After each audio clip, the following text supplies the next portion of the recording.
আজ সকালবেলায় হলো আমাদের বস্ত্রদান বাচ্চাদের, তারপরে হলো 150টা মায়ের শাড়ি।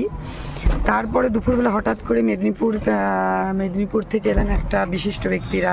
তার সঙ্গে ছিলেন বেলপাড়ি হাই স্কুলের টিচার সুব্রত কর্মকার এবং জয়পুর হাই স্কুলের টিচার। বিভিন্ন বড় বড় ব্যক্তিরা এসেছিলেন, বড় বিশিষ্ট ব্যক্তিরা। তারপর বিকেলে দেওয়া হলো বাচ্চাদের জন্য ড্রয়িংয়ের সামগ্রী, শিক্ষা সামগ্রী। সেই সাথে সাথে এখন এসেছি আবার কানিমৌলির বাচ্চাদের জন্য কিছু কাজ আছে, বাচ্চা পৌঁছে গেছি। তো এইভাবে সারাটা দিন ব্যস্ত, যেখানে 5 মিনিট রেস্ট পাইনি একদম সকালবেলা থেকে। তো এইভাবে সকলের আশীর্বাদে আমরা কাজ করে যাচ্ছি। মামি সঙ্গে আছে, রেখা মামি, গুলু, রাখি, সবাই আছে। আর সব থেকে বড় সৌভিক।